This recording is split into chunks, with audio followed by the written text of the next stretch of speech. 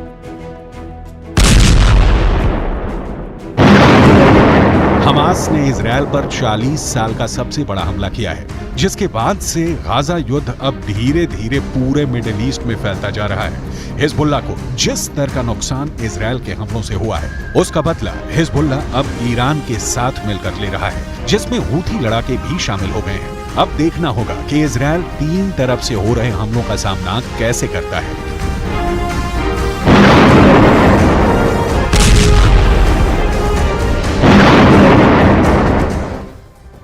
Cease fire का ऐलान किया गया, लेकिन इस सीज फायर की आड़ में किसी को धोखा भी मिला। इजरायल ने गाजा पट्टी में हमास के ठिकानों पर हमला कर दिया है। खबर आ रही है कि इस हमले में 200 से ज्यादा लोग मारे गए हैं। कहा तो यहां तक जा रहा है कि इजरायल ने सीज फायर डील की आड़ में हमास को धोखा देकर हमला किया है, जिसमें हमास के टॉप कमांडर और लड़ाके मारे गए हैं।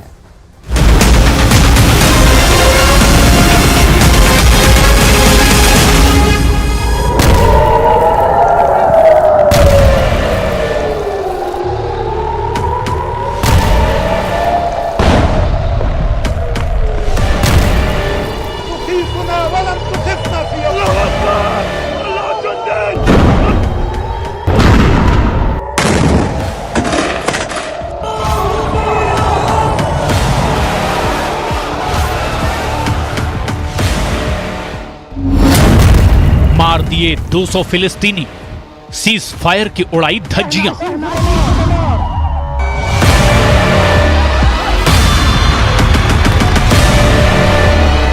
तेईस नवंबर 2023 से हमास और इजराइल के बीच सीज फायर लागू होना था, लेकिन गाजा में इजरायली सेना ने इतना भीषण हमला किया है कि देखते ही देखते 200 से ज्यादा फिलिस्तीनी इजरायली सेना के हमले में मार दिए गए हैं।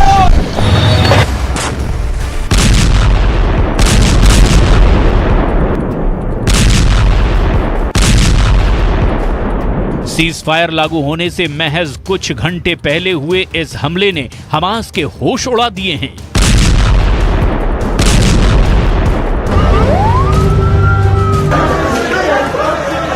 मिडिल ईस्ट की मीडिया के मुताबिक सीज फायर लागू होने से ठीक पहले हुए इस हमले ने अरब और मुस्लिम देशों में हड़कंप मचा दिया है,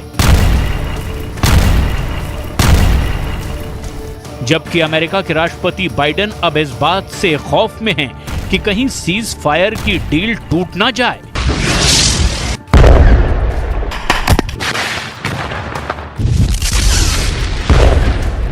हम आपको सीज फायर डील के दौरान हुए इस हमले की वो इनसाइड स्टोरी बताने जा रहे हैं जिसे जानकर आप हैरान रह जाएंगे,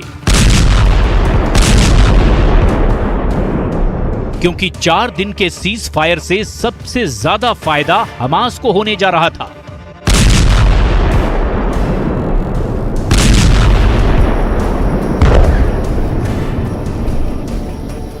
लेकिन इजराइल की आईडीएफ ने गाजा में बड़ा हमला करके हमास को सीज फायर के जाल में फंसाकर मारना शुरू कर दिया है। हम आपको ये भी बताएंगे कि क्यों हमास का लादेन दक्षिणी गाजा को इजरायली हमलों से बचाने की कोशिश में जुटा है, जिसके मंसूबों पर अब इजराइल ने पानी फेर दिया है।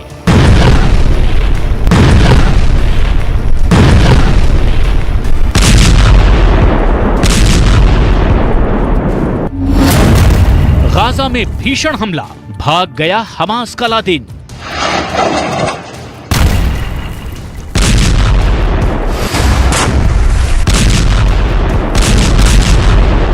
हम आपको बताने जा रहे हैं कि पिछले 24 घंटे में इजरायली सेना ने गाजा में कहां-कहां हमले किए हैं, जिसकी वजह से 200 से ज्यादा फिलिस्तीनी मारे जा चुके हैं।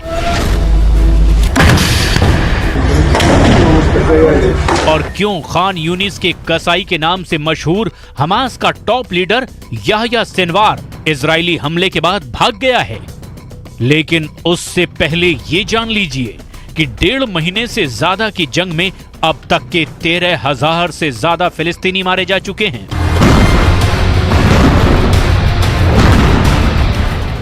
45,000 हमास लड़ाकों में से 10,000 से ज्यादा हमास लड़ाके मारे जा चुके हैं।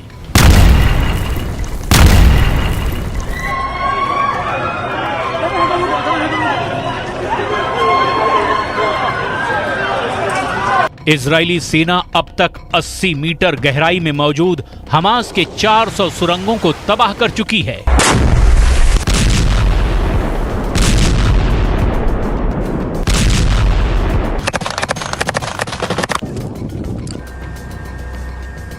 जबकि हॉस्पिटल, मस्जिदों, स्कूलों और रिहायशी इमारतों के नीचे बनी 300 से ज्यादा सुरंगों को आईडीएफ ने बम लगाकर उड़ा दिया है। अब आप ये जान लीजिए कि पिछले 24 घंटे में ऐसा आखिर क्या हुआ कि इजराइल ने सीज फायर के डील के दौरान